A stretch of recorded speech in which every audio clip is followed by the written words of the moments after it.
Hi, Zachary Randall of Runner Speak Podcast. Tonight we'll be talking about the Crystal Beach 5K and my experience with the 5K Virtual of 2021.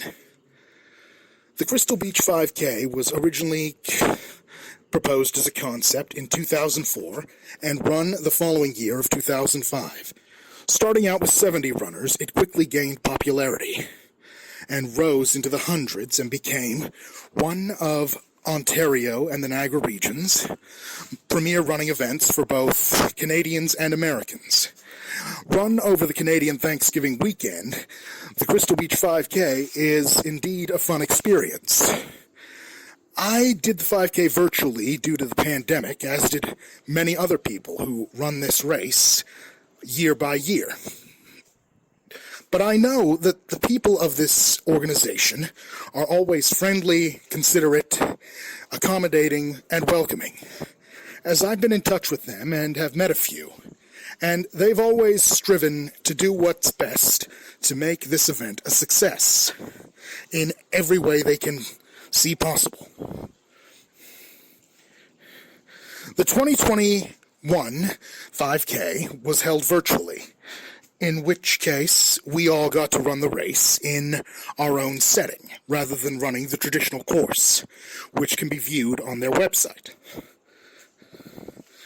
The year I ran the 5K was by the Niagara Parkway with friends in the Terry Fox Run, held to honor a friend of ours, the late Julianne Misk, cancer advocate and renowned runner.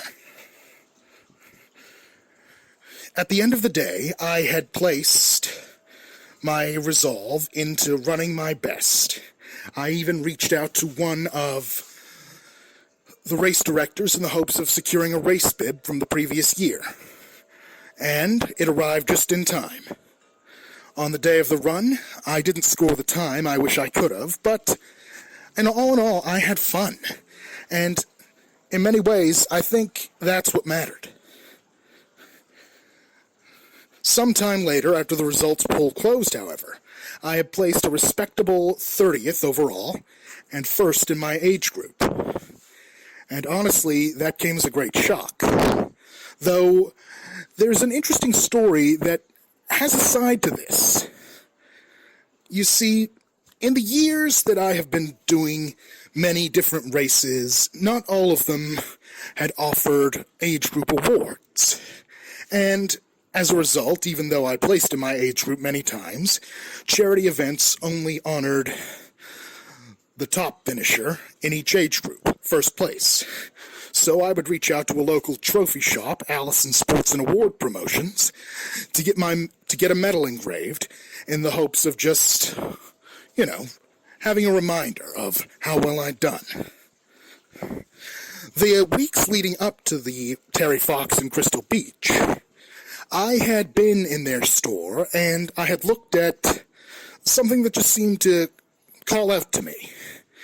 A silver medal with a laurel wreath, a picture of which I will post later. And, for some reason, the medal just seemed to speak to me, so I bought it. And throughout the entire time that I was training and waiting and preparing for the Crystal Beach 5K, I would find reasons to conceal it on my person and take it with me wherever I went. Almost as if I knew something, but I didn't. I couldn't explain it. Sometime later, after the results poll closed, I had placed first in my age group. And that came as a shock, as honestly, I was surprised. This is where the story seems to make something of a poetic sense to me, but I ask that my listeners keep an open mind. As it turned out, after I researched runners who had done the Crystal Beach 5K, I learned that my friend, the late Julianne Misk, had run the race in 2019 with her mother and her sister, Bernadette Misk and Emily Misk, of Chippewa, Ontario. And honestly, I was stunned.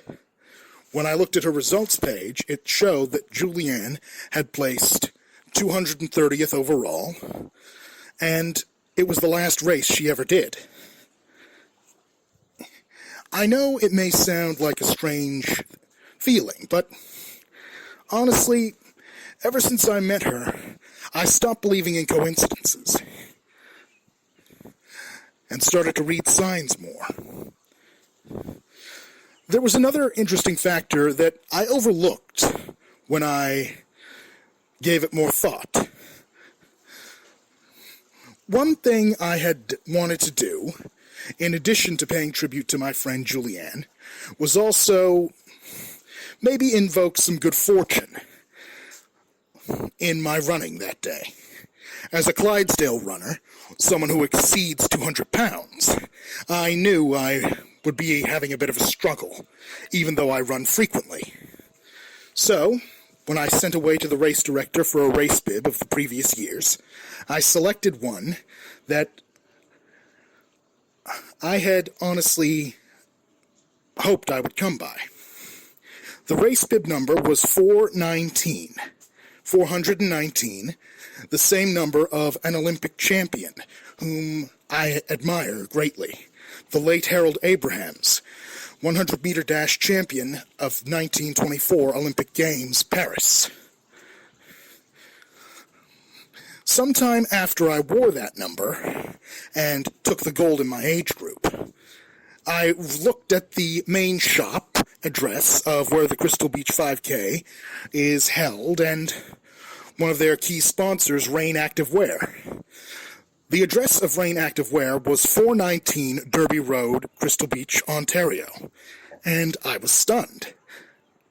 When I look at these two factors, honestly, I feel like there was something more at work. But in some way, I knew it. And at the same time, I didn't. It may make little sense, but that was my experience.